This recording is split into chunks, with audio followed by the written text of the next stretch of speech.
Hello student, आइए हम लोग नीट 2025 में आए हुए क्वेश्चन को सॉल्व करते हैं। क्वेश्चन यहाँ बोर्ड पे लिखा गया है, the output y of the given logic implementation is similar to the output of n/a। उसके बाद बैक एंड प्लेस गेट, और इसके नीचे यहां पर एक सर्किट डायग्राम दिया गया है जिसमें कुछ लॉजिक गेट लगे हुए हैं। साथ ही साथ इसके लिए यहां पर 4 ऑप्शन दिए गए हैं। क्लियर? हमें क्या बताना है कि ये जो आपका लॉजिक गेट का सर्किट डायग्राम है, इसका जो आंसर होगा वह किस लॉजिक गेट के सिमिलर होगा। कहने का मतलब है कि ये जो आपका पूरा सर्किट डायग्राम जो होगा वह किस लॉजिक गेट के सिमिलर होगा। मतलब ये सभी मिलके जो काम कर रहा है वह अकेले कौन सा लॉजिक गेट करेगा, ऐसे समझे। समझ में आया? अब देखिएगा, ये क्वेश्चन आप तभी सॉल्व कर सकते जब आपको लॉजिक गेट पहचानने आता हो और उस लॉजिक गेट का कौन सा आउटपुट का एक्सप्रेशन होगा यह भी आपको पता होना चाहिए। साथ ही साथ कुछ बुलियन अलजेब्रा के फॉर्मूले भी आपको आने चाहिए। ठीक है, तब जाके इस क्वेश्चन को आप इजीली सॉल्व कर सकते हैं। ठीक है, तो सबसे पहले हम लोग जो इसमें बुलियन अलजेब्रा के फॉर्मूला यूज होगा उसको नोट डाउन कर लेते हैं, फिर उसके बाद हम लोग इसको आगे की ओर प्रोसीड करेंगे। क्लियर? तो आइए यहां पर देखते हैं। सबसे पहले जो इसमें पहला फॉर्मूला यूज होगा, अगर a प्लस बी का होल बार निकालना हो तो आप ऐसे निकाल सकते हैं, a बार और डॉट b बार। मतलब अगर यहां साइन प्लस का है तो यहां साइन मल्टीप्लाई का हो जाएगा। क्लियर? दूसरा फॉर्मूला, आपको a डॉट b का होल बार निकालना हो तो ये किसके इक्वल होगा, a बार प्लस b बार। यानी कि अब यहां पर मल्टीप्लाई का साइन है तो आपका हटके यहां पर प्लस का साइन हो जाएगा। क्लियर? फिर इसके बाद जो तीसरा फॉर्मूला इस्तेमाल होगा वह हो जाएगा कि 1 प्लस अगर a है तो यह फिर 1 के बराबर होगा, और यहां पे 1 जो होता है वो हाई का काम करता है। ठीक है, और 0 जब लॉजिक गेट में इस्तेमाल करते हैं वो लो का काम करता है। ठीक है, तो यहां पर ये 3 जो आपका फॉर्मूला है वह इस्तेमाल होगा, तो इसको आपको ध्यान में रखना है। चलिए अब हम क्या करते हैं, यहां पर सब लॉजिक गेट का नाम पहले लिख देते हैं। ये कौन सा लॉजिक गेट है, तो ये है आपका नॉर, ये नॉर गेट है। ये कौन सा गेट है, तो ये है आपका नैंड, ये नैंड गेट है। और ये आपका कौन सा गेट है, तो ये है आपका एंड गेट।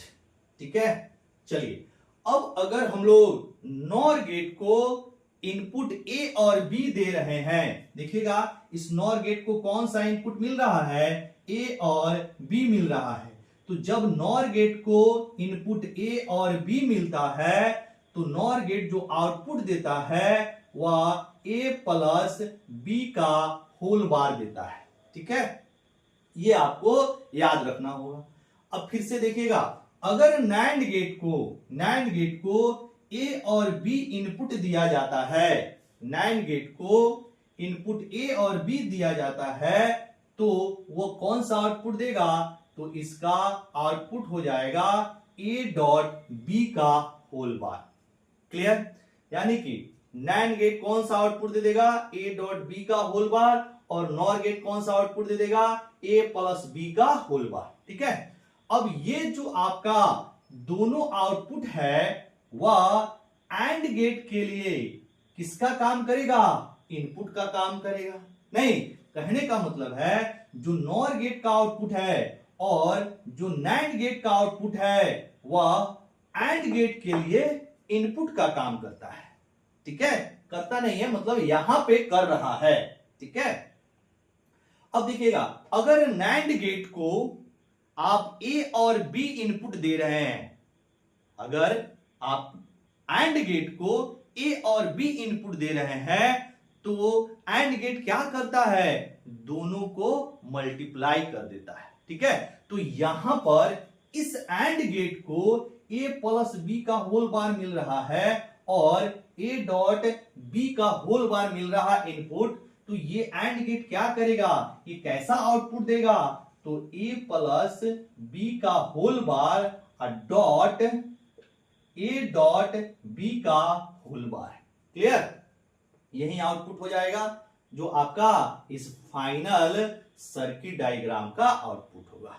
क्लियर, अब यहां पर हम लोग ये जो आप लिखे हैं आप बुलियन अलजेब्रा का कुछ फॉर्मूला उसका इस्तेमाल कर लीजिए। मान लीजिए यहां पर a प्लस बी बराबर p और a डॉट बी बराबर q, थोड़ा देर के लिए मान लीजिए, तो ये क्या हो जाएगा, इसको हमने बोला बाबू आप p मान लीजिए और a डॉट b को आप q मान लीजिए।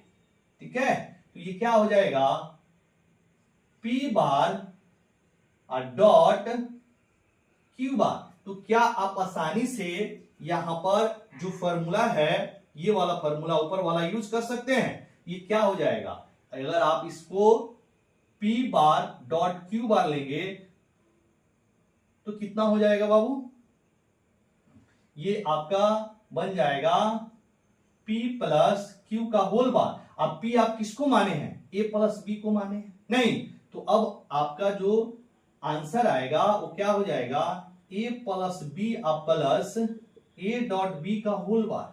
ठीक है, अब हम इसको मिटा दे रहे हैं, इसको हमने आपको समझाने के लिए लिखा था, इसको मिटा दिया। ठीक है, अब देखना इन दोनों में क्या कॉमन है, इन दोनों में आपका यहां पे देखिएगा, यहां पर b और यहां पर भी, इन दोनों में b कॉमन है। तो क्या आ जाएगा, a प्लस यहां b कॉमन ले लेंगे तो 1 प्लस a इंटू बी का होल बार हो जाएगा। ठीक है, अब यहां देखिएगा 1 प्लस a कितने के बराबर, तो 1 के बराबर।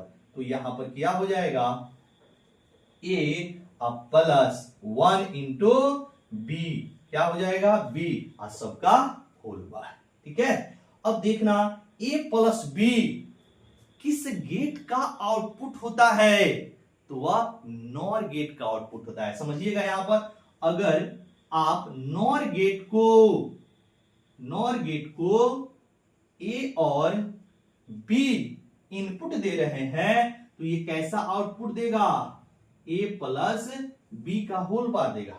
तो यहां पर जो फाइनल एक्सप्रेशन आ रहा है वह a प्लस b के होल बार आ रहा है, जो किस गेट का आउटपुट होता है, तो ये नॉर गेट का आउटपुट होता है। ठीक है, यानी कि जो यहां पर फिल इन द ब्लैंक्स है वहां पर क्या भराएगा, नॉर गेट भराएगा। मतलब ये जो आपका पूरा लॉजिक गेट का सर्किट डायग्राम है वह किसके सिमिलर होगा, तो नॉर गेट के सिमिलर होगा। क्लियर, तो इसके लिए जो करेक्ट ऑप्शन हो जाएगा यहां पर ऑप्शन नंबर 4। तो आई होप आपको ये वीडियो अच्छा लगा होगा। तो क्या करेंगे बाबू, लाइक करेंगे वीडियो को और पेज को आप फॉलो भी कर लेंगे और ज्यादा से ज्यादा अपने मित्रों में शेयर करेंगे। Very very thank you.